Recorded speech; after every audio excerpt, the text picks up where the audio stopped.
Okay, hello, dear Sangha. Thank you all for being here. Today I will be joined by a special guest, my lead Dharma resident, Mr. Camino, my cat.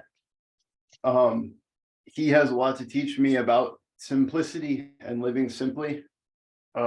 He likes to walk on my shoulder when I do walking meditation virtually on Zoom, so he might be creeping around in the background.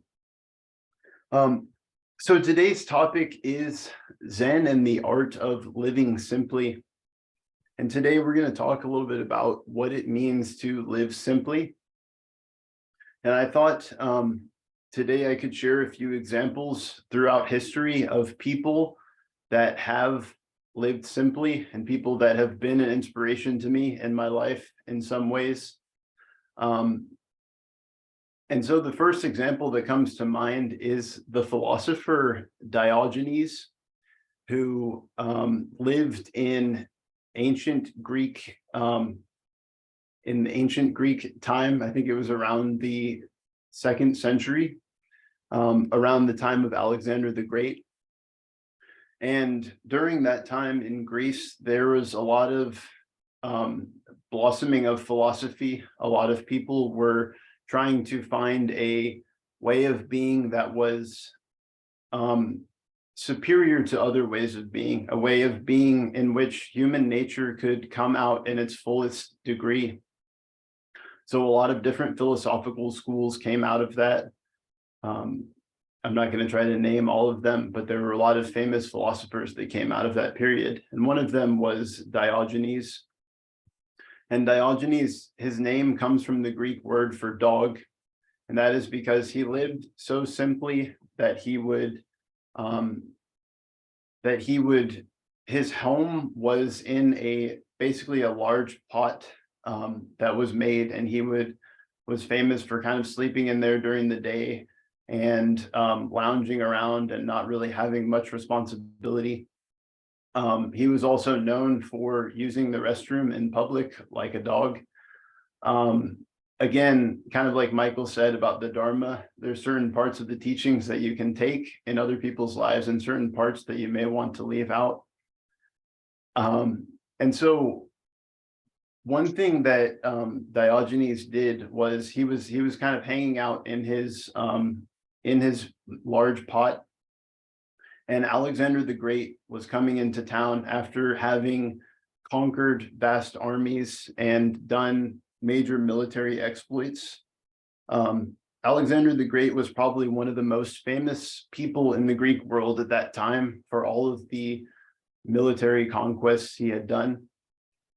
So he's marching into town with all of his soldiers in tow, and he sees the huge jar, the huge pot that Diogenes is living in, and he kind of takes a peek in, and he sees Diogenes laying down there, living simply, doing his thing inside of there.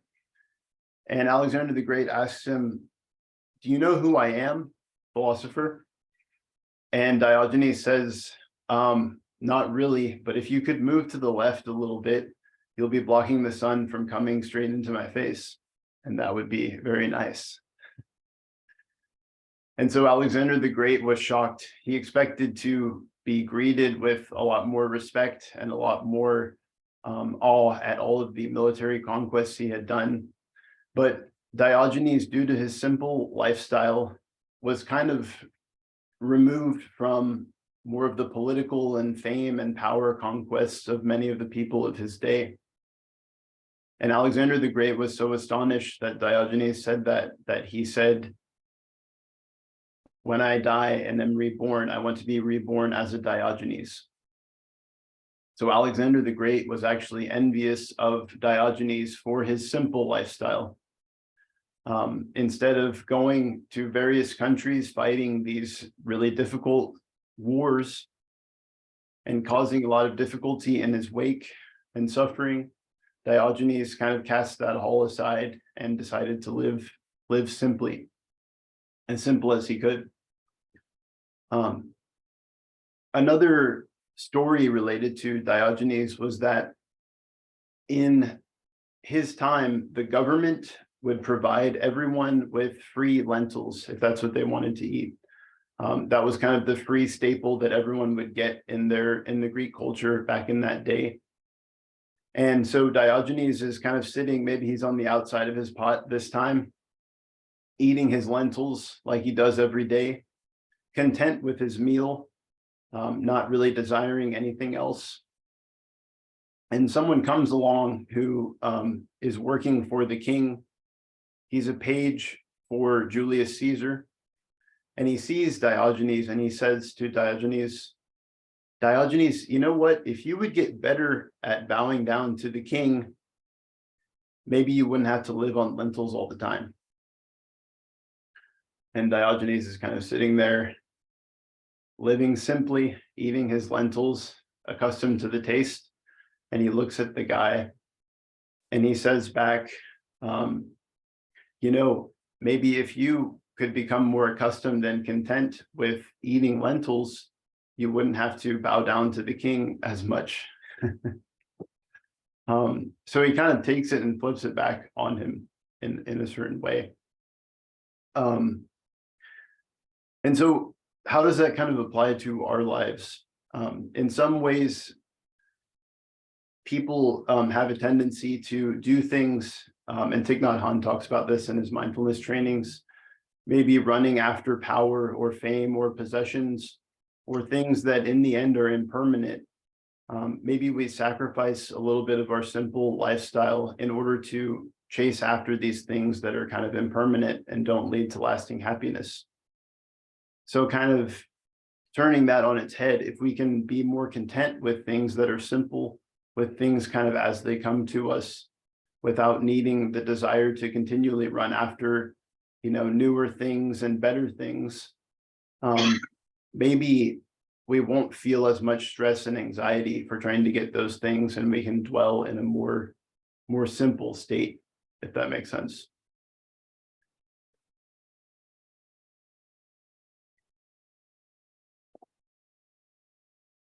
So those are two stories of Diogenes that I enjoyed, kind of thought-provoking things that helped me to consider how to live more simply. Another story that I thought might be useful is another American philosopher, an American philosopher this time, by the name of Henry David Thoreau. And he lived in the early 19th century in Pennsylvania, and he looked around and he saw the beautiful natural scenery around him. And he also saw this tendency for industrialization to start coming in and sweeping away a lot of the nature that he saw, a lot of the beauty. And he saw train tracks getting built from city to city, and the sound of trains kind of coming through the environment, causing a lot of noise and ruckus and stirring up a lot of the wildlife. And so in response to that, rather than kind of climbing the corporate ladder of his day and continuing in his business path that he would have gone in, he decided to do an experiment in living simply. And he decided instead to go out to a pond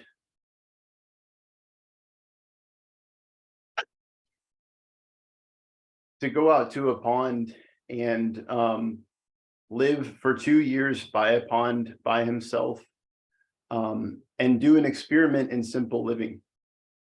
And so when he did that, he lived on his own and he drank the fresh water from the pond, and he learned how to grow peas, and he learned how to live sustainably on his own, as a party of one, kind of out in the woods, undisturbed by all the pressures and responsibilities of everyday life.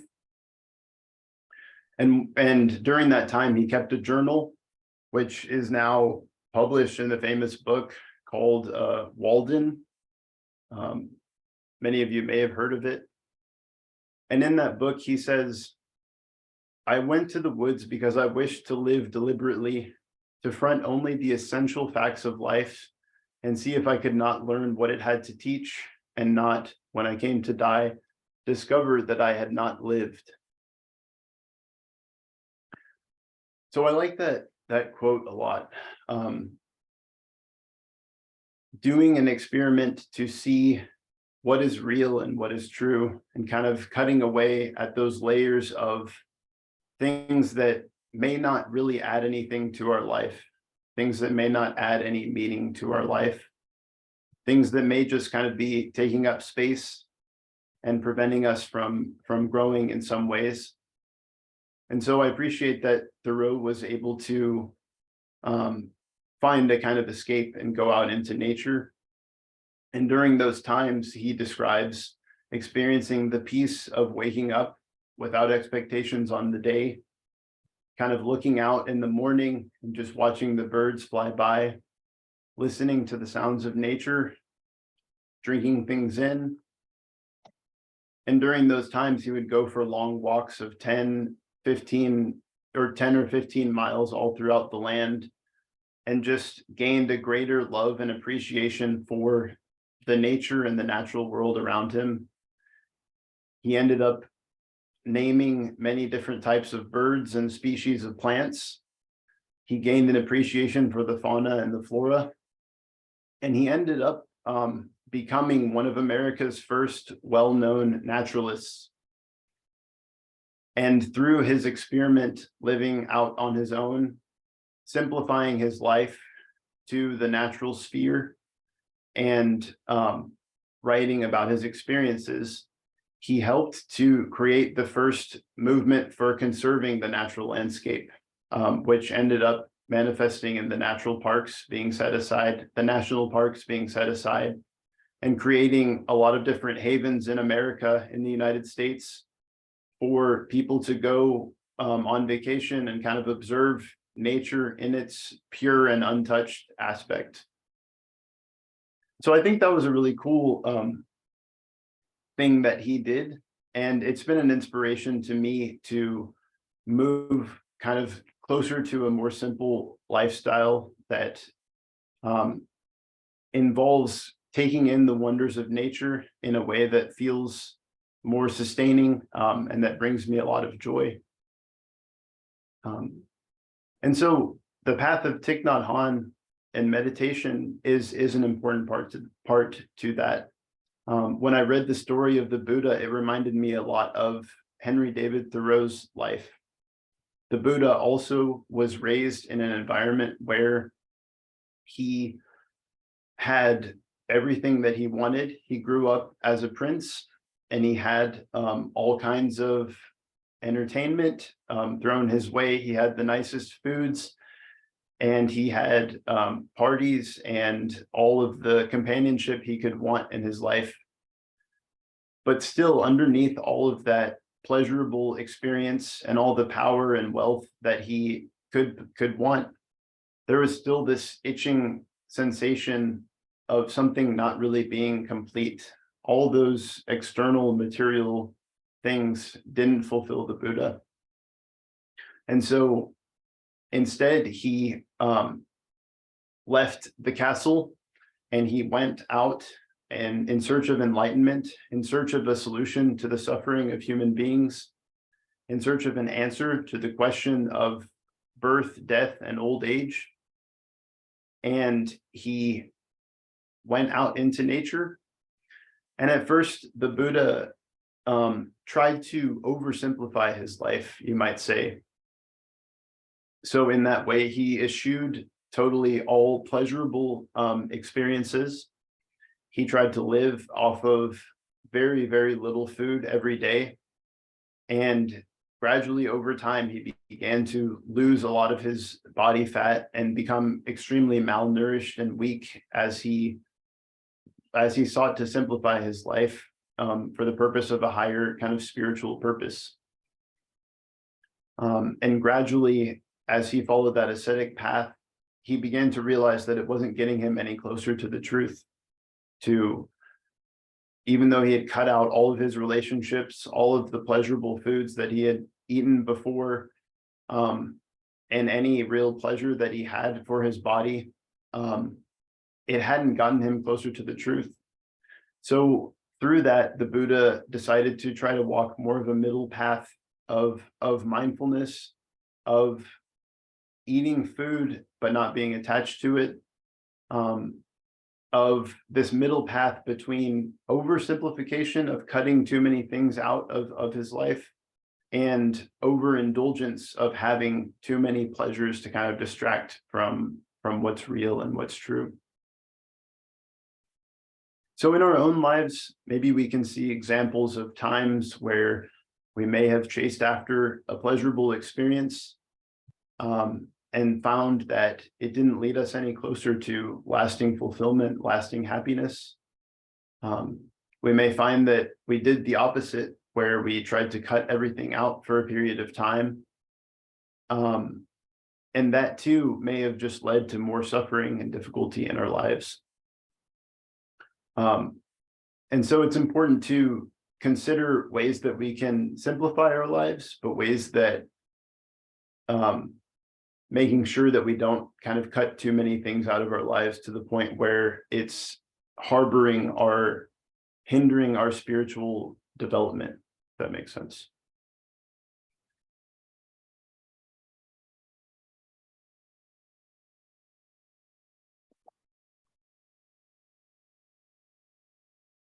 So I want to share one more example of a person that has been a great inspiration to me recently, and that is Mahatma Gandhi.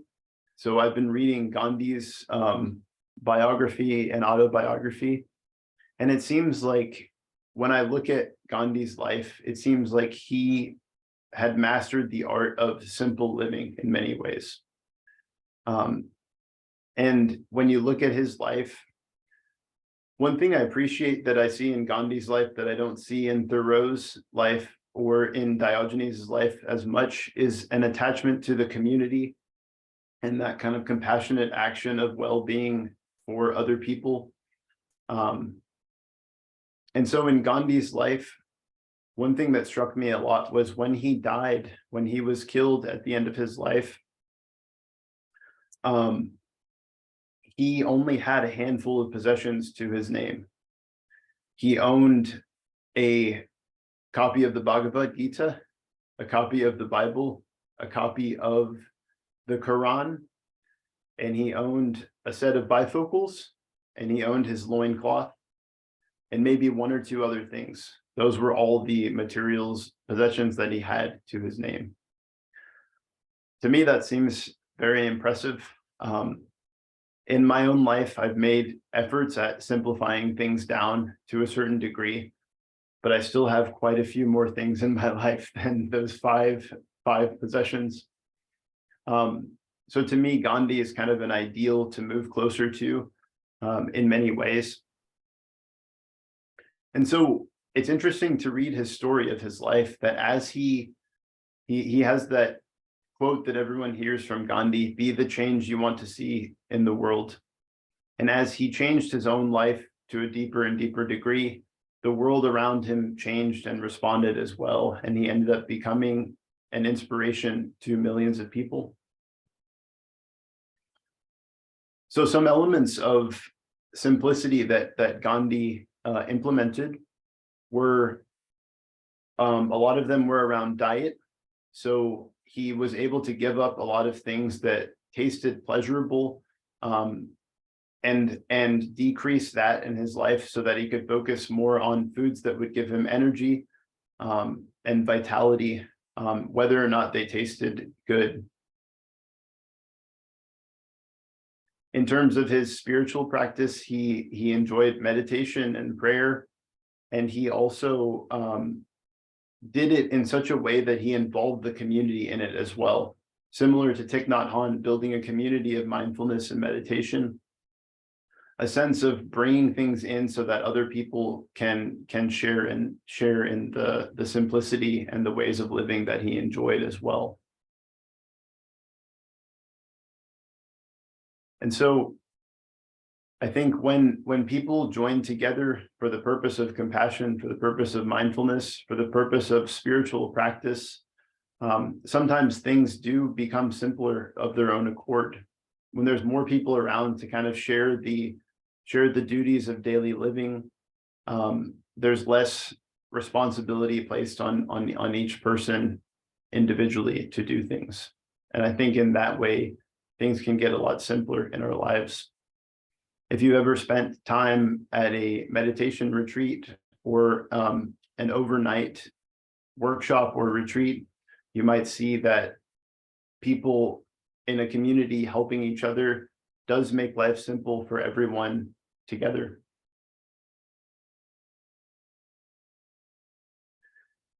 And so Gandhi simplified his life so that he could help the community. And I think that's a good reason for ourselves to kind of look into reasons for simplifying our own life.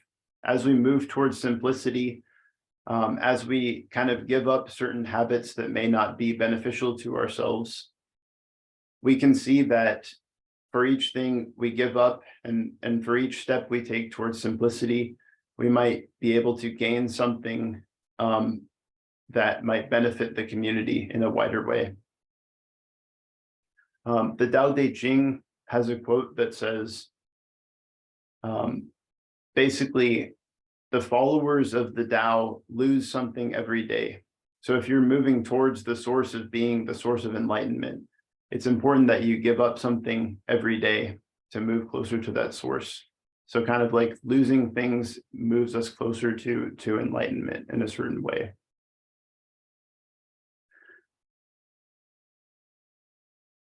So the more we give up, the more we have to give.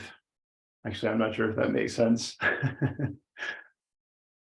So when we move towards simpler lives, I think things can become clearer for us. And I think the path of mindfulness greatly helps us with that. So I'll close by talking a little bit about meditation and how that helps us with living more simply. In many Zen circles, including with Thich Nhat Hanh, the purpose of meditation is just to be in the moment while be in that exact moment, bringing your body and mind in alignment with whatever actions you're doing in that moment. So while you're washing the dishes, actually be washing the dishes. While you're walking down the street, aware of walking down the street. While you're breathing in, aware of breathing in. And breathing out, aware of breathing out. To me, I think that represents the ultimate simplicity, when our bodies and minds are in complete alignment with each other, and when our actions, what we're doing, is in alignment with what we're thinking. That seems to be an extremely simple path to me. So instead of worrying about the future or dwelling on something that happened in the past, we're able to be united here in the present moment. And I think that helps us to not want to chase after wealth, power, or influence, chase after these things that pull us away from ourselves, but it brings us back to ourselves in the moment so that we can be present for ourselves and our experiences and our life, be present for others as well, and learn how to handle our own suffering. So in summary, the path of mindfulness helps us to live simply,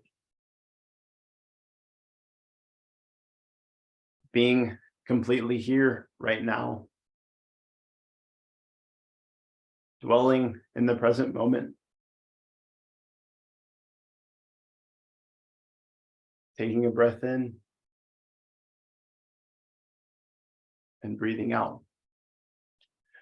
We may want to get away from our responsibilities like Thoreau did and kind of live in nature, aside from everything and everyone. But in reality, with the practice of mindfulness, we can just dwell in the here and now, and we don't have to escape. We don't have to go somewhere else. We can be right here and right now and be content with what's happening in the moment. And as we continue to practice that, I feel the contentment grows, the attention grows, the awareness of the factors that there are supporting our happiness in the moment seems to grow as well.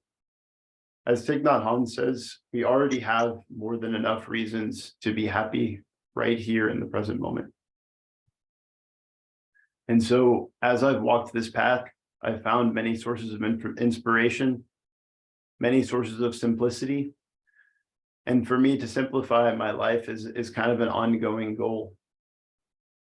And so I'm interested to hear some thoughts on this topic of simplicity, and also maybe some questions or suggestions about living simply to pose to the group as well.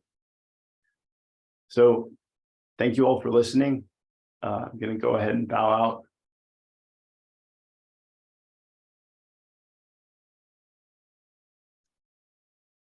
Thank you.